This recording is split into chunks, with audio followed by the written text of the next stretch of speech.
It's that time of year again. The summer blockbuster season is upon us. Hollywood's about to unleash its most expensive and probably crummiest movies of the year. I'm here in Los Feliz at the Public House with some of my best friends talking about the summer blockbuster season. My name is Devin Faraci, and this is Badass Digest. As so often the case, I'm joined by Jeremy Smith of Ain't It Cool News. Howdy. How you doing? And Amy Nicholson of the LA Times and the LA Weekly, sort of bringing the class to the show this week. So thank you for being here, Amy. Thank you for deigning to come down to this level with some web dudes. It is my pleasure. We really appreciate it. So summer blockbuster season, it's coming. Is there one that you guys are looking forward to the most? Is there like one blockbuster this year that is the blockbuster? Well, the one that we're hearing all the buzz about is Man of Steel. I'm looking forward to Man of Steel for one reason, and that is Michael Shannon. Yes. Like, he is my absolute all-time favorite actor, and I'm sort of preemptively sad that, like, after Man of Steel comes out, he'll no longer feel like mine. You know, I'll have to share him with the world, unless I'm already sharing him with you guys. Well, I've been watching Michael Shannon for quite a while. I guess he didn't tell you, but I've been seeing Michael Shannon in many movies over the last couple of years. I hope this doesn't really... Slut. I know, I'm sorry.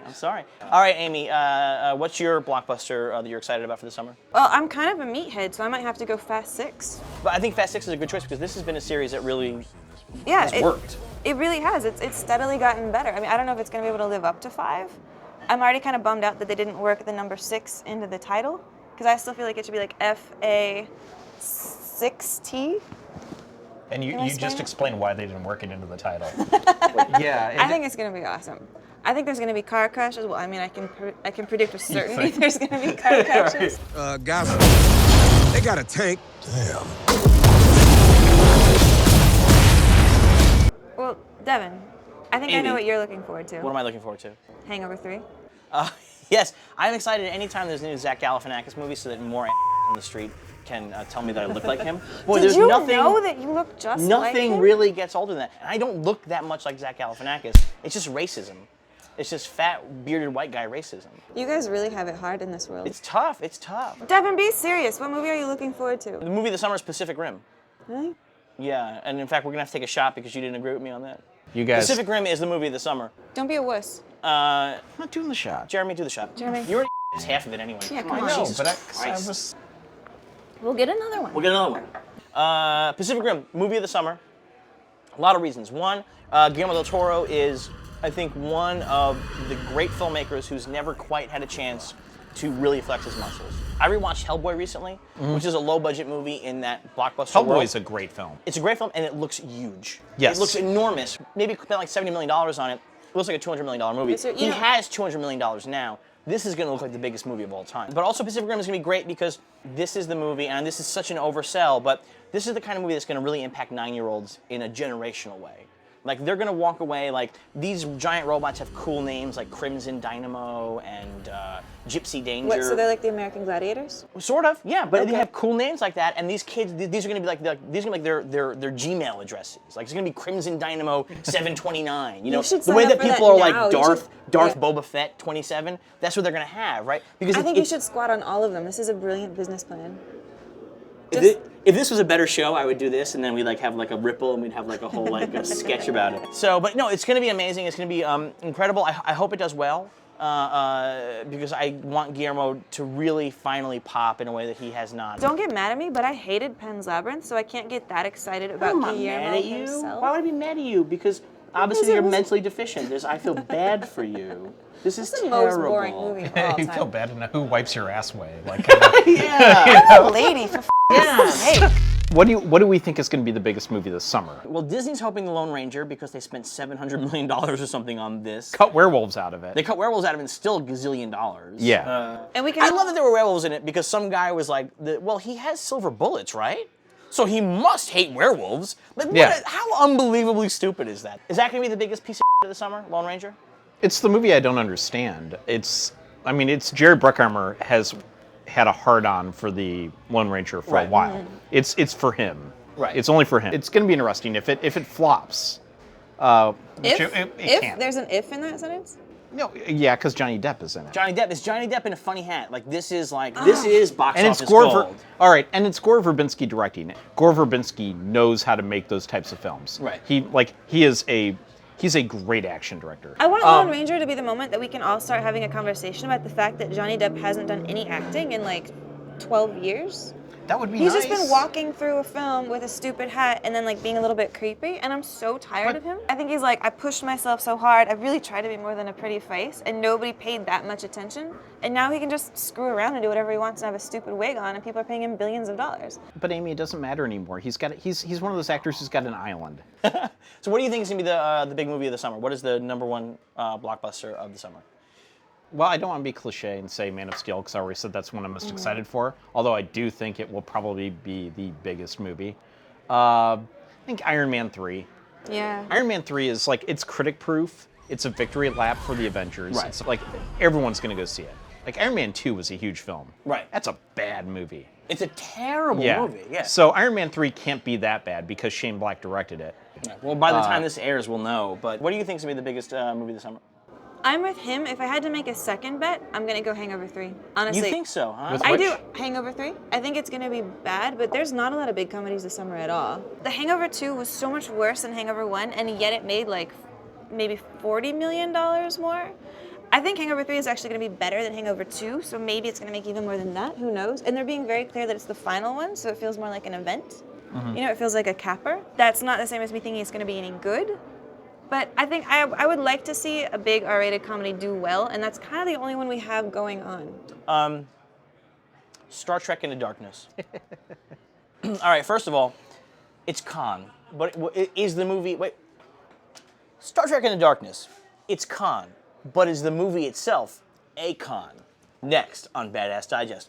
So, you didn't like that one? Carry on. Star Trek Into Darkness, without a doubt, I mean, I can say this right now conclusively, the worst titled movie of the summer. Yes. Right? That is the worst. Star Trek Into Darkness is stupid. No, at no point since 1966 did anybody decide said that Trek in Star Trek was actually to be utilized in the title. It's crazy that this is the answer. Wait, Star Trek Into Darkness, Trek is a verb? Yes. It's a Star Trek into Darkness. Really? Yes. But I also think this is the end of Star Trek because Abrams is now in Star Wars, and his producing deal with Paramount, between Bad Robot and Paramount for Star Trek, goes until 2016. He's going to be on Star Wars through then. He won't give any attention to Star Trek. There won't be a Star Trek movie until at least until 2016. But it would be unusual for him to direct all 3 Star Treks in a row. Doesn't make a difference. Even as a producer, he's going to want to be on it. He's going to want to be involved in it. He won't let it go without his direct supervision. He can be a producer in name only. I mean, There's no way he won't do it. He won't do it. You don't think he'll find like somebody in his little No, kind of I don't. small I don't. family? I'm saying that he's just going to produce. No, I think he's not going to let it go without his touch. Oh, you don't think so? No, I don't think so. You guys, do you know what we haven't talked about yet? What? Elysium. We have not talked about Elysium, which I think has a possibility of being one of the best movies of the entire year. It's smart, issue-oriented, original science fiction. This isn't based on a toy. This isn't based on a comic book or a TV show. This is an original thing. This is a world where the haves and have-nots are so divided that the haves live in a space station far above the Earth, while the have-nots are trapped on a polluted, desperate Earth. And Matt Damon is trying to bridge the divide between the two, using a robot power suit to kill as many robot motherfuckers as he can, right? And that's basically it, right? So we think. There's a big blockbuster movie opening this summer that is not in the general vein of how these films usually are, which is the 3D version of The Great Gatsby from Baz Luhrmann, which is a film that was an Oscar movie, and they punted it until the summer. So what do we think about Gatsby? Is Gatsby a player in summer 2013? I think Baz Luhrmann is one of like the great lunatics right now that we have working in cinema. Right. When he tries to go straight and Oscar-y like Australia, he's boring as hell. But I'm super game for something interesting to come out of Gatsby. At the very minimum, I want to actually care about Leonardo DiCaprio. But in terms of being a movie being successful on its own terms, Yeah, you're right. but, Like, but the isn't time Baz capsule trying to make is- something that has more than that to offer? is he? I don't know. I think he is. I think it is interesting, you're right, to see a film as a time capsule of the era in which it was made. You know, so I like the idea of a film being so 2013 that when you watch it in 2025, you're not only reminded of the 1920s, you're reminded of 2013. But is that what he's doing? Is he saying the jazz age and everything that came of it is like the dot-com bubble and everything that has come since? Is that what Gatsby is? If that's what Gatsby is, then it should be totally of the moment, right? Yeah, but I'll have to see the film to make that call. Why would you have to see the film to make that call? I I'm have no asking you idea. right now on this show to make I that don't know. call. Are you becoming a belligerent drunk? Am I?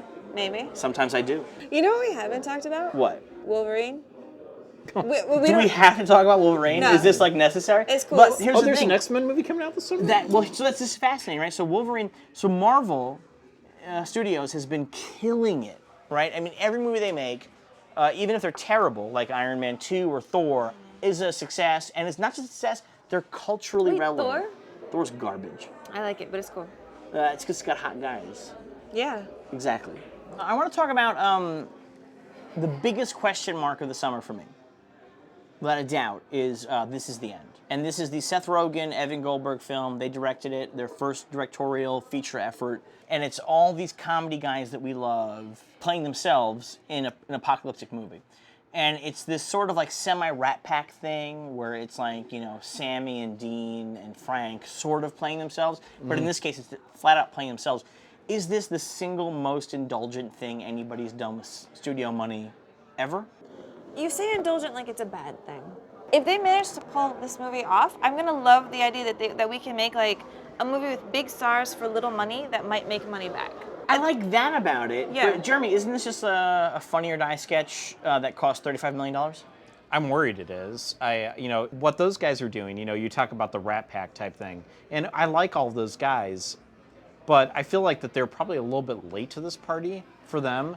Like there might be kind of a... Oh, they already are. Is Seth Rogen already burned out? That's the question. Well, that's the problem. Right? Are we It's already like past Seth Rogen? Well, he just made that Barbra Streisand film, Which nobody liked, and no no one one wanted to go went to go see. see it. It got Right. outgrossed No by one thought- but I the heard Billy it was Crystal actually Bette Midler film that okay. was made in 1994. Yeah. And so I think they probably had a great time.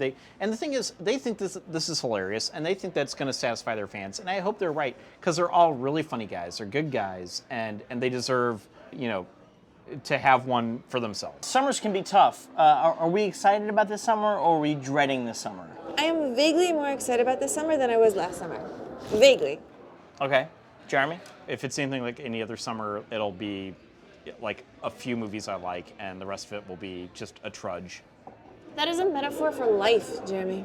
But what is my life? It's going to see movies. It's going and writing about movies. Don't make And- our lives sound so futile. Our lives may be futile. I don't know if there's any way to not make them sound futile, because isn't life, in the end, futile? Life in the Moving. end is a pointless endeavor, but we have summer movies to look forward to. So, what do you guys think? What is the summer movie that you're most looking forward to this year? Is it Iron Man 3? We love Robert Downey Jr. and Shane Black. You're personal friends with Shane Black. No, Subscribe so you don't miss a single episode going forward. And by the way, let everybody your friends, your family, people you hate, perhaps your mom and dad, know to watch Badass Digest here on CineFix every single week. Next week, who knows? We'll be doing something totally different. Can we Just not as- tell my mom about this, please? Can you not let Amy's mom know that she gets drunk on YouTube every now and again? We really appreciate that. We'll be back again next week with something different, hopefully just as badass as this. So subscribe, comment, tweet, Facebook, all that shit. Let us know. My name is Devin Faraci. This is Badass Digest. That was my worst outro I've ever done. That was the...